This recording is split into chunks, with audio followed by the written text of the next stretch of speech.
संपन्न हो चुके हैं चुनाव, परिणाम आ चुके हैं, नए विधायक भी मिल चुके हैं, लेकिन विवाद और बयानबाजी अभी भी जारी है।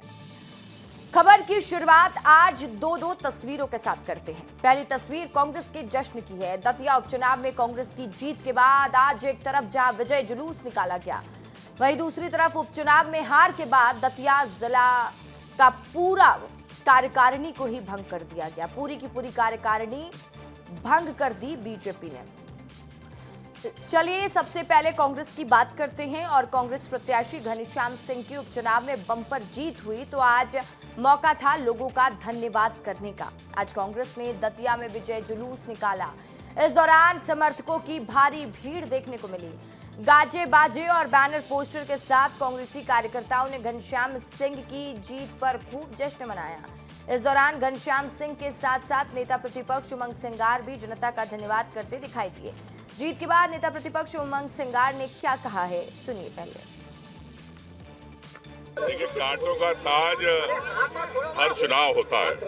हर चुनाव के अंदर अपनी एक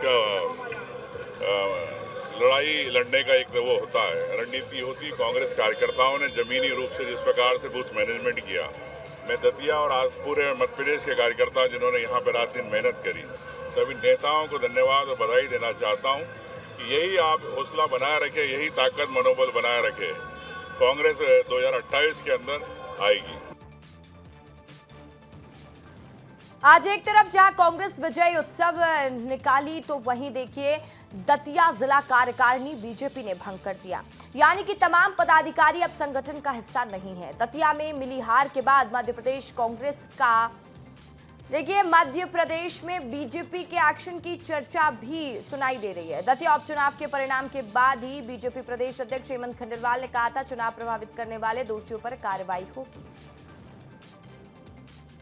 भारतीय जनता पार्टी के लिए अनुशासन सर्वोपरि है और कोई भी कार्यकर्ता चाहे किसी पद पे हो उसको अनुशासन में ही रह के भारतीय जनता पार्टी का काम करना चाहिए, ऐसी पार्टी अपेक्षा करती है। और इसलिए अनुशासन को बनाए रखने के लिए अगर कोई दोषी होगा तो निश्चित तौर पर उस पर कार्रवाई की जाएगी। तो देखिए इधर दतिया उपचुनाव के परिणाम पर जिस तरह बीजेपी के अंदर गतिविधियां चल रही है उस पर अवधेश नायक ने बयान दिया। अवधेश नायक ने पूर्व गृह मंत्री नरोत्तम मिश्रा पर निशाना साधते हुए लिखा कि 2008 में टिकट कटने का जो दर्द मुझे मिला था उससे 1000 गुना दर्द बीजेपी ने उपचुनाव में दिया है। कल जब पूर्व गृह मंत्री नरोत्तम मिश्रा बीजेपी की समीक्षा बैठक में नहीं पहुंचे थे तो उनको लेकर कई तरह की बातें कही जा रही थी। मध्य प्रदेश की राजनीति में चल रहे बयानों के बीच नरोत्तम मिश्रा ने भी एक पोस्ट साझा किया जहां पर उन्होंने लिखा कि मेरे और आशुतोष तिवारी को लेकर जो भी भ्रामक और असत्य बातें फैलाई जा रही हैं वो पूरी तरह निराधार है। वहीं बीजेपी प्रत्याशी आशुतोष तिवारी का बयान भी सामने आया जहां आशुतोष तिवारी ने कहा कि नरोत्तम मिश्रा मेरे बड़े भाई जैसे हैं, राजनीति से रिश्ते प्रभावित नहीं होते। क्या कहा नरोत्तम मिश्रा ने? नरोत्तम मिश्रा के बारे में आशुतोष तिवारी ने वो सुनिए। कौन लोग हैं वो जिन पर आपको सर शंका थी या फिर संशय था कि भाई अभी भी आपको है कि उन्होंने भितरघात किया, आपका पूरा समर्थन नहीं दिया? देखो, जाकी रही भावना जैसी प्रभु मूरत देखी तिन तैसी। जैसी दृष्टि व्यक्ति रखता है वैसी सृष्टि उसे दिखने लगती है।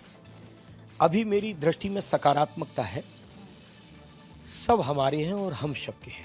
अभी भी मेरी स्थायी यही दृष्टि है कि पार्टी जब जहां जैसी जिम्मेदारी दे रही है भोपाल में रहकर के निर्वहन कर रहा हूं, पर दतिया के लिए अब जैसे ही मुझे यहाँ की समय की उपलब्धता होती है पूरा समय दतिया में रह करके वहाँ भी साधारण कार्यकर्ता के नाते। आगे जी के बारे में आप क्या कहेंगे कि दादा जिनको आपने कहा था वो मेरे बड़े भाई हैं, समर्थन करेंगे, लेकिन अब उन्हीं पर कई तरह के गंभीर आरोप लग रहे हैं, तो उसके बाद आप नरोत्तम मिश्रा जी के बारे में आप क्या कहेंगे? आपने उनको बड़ा भाई माना, क्या उनका आशीर्वाद मिला, मंच पर वो भावुक हुए, इसका क्या कुछ असर पड़ा वहाँ?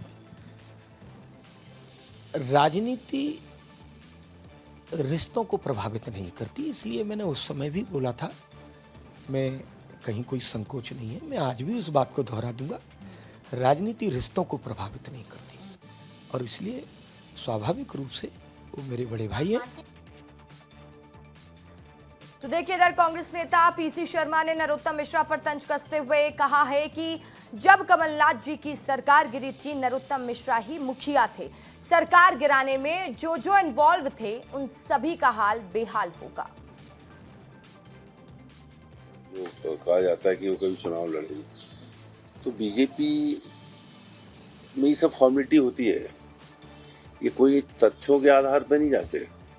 इसलिए इनका जो फैसला है, जो वरिष्ठ लोग उन्हें बताया कि भाई ये रिपोर्ट में आना चाहिए, तो वो रिपोर्ट आएगी, इसलिए कमेटी भी उसी तरह की बनी है।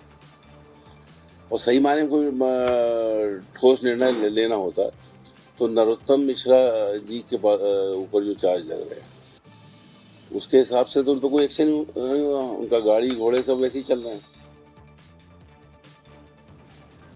चलिए अब बात करते हैं मध्य प्रदेश कांग्रेस ने संगठन में बड़ा बदलाव करते हुए सभी विभागों और प्रकोष्ठों की प्रदेश, जिला और ब्लॉक स्तर तक की इकाइयों को तत्काल प्रभाव से भंग कर दिया। ये फैसला संगठन के पुनर्गठन की प्रक्रिया के तहत लिया गया। 2 दिन से दिल्ली में कांग्रेस के संगठन सृजन अभियान की समीक्षा बैठक चल रही है और इसमें संगठन को मजबूत बनाने और नए सिरे से ढांचा तैयार करने पर मंथन हुआ।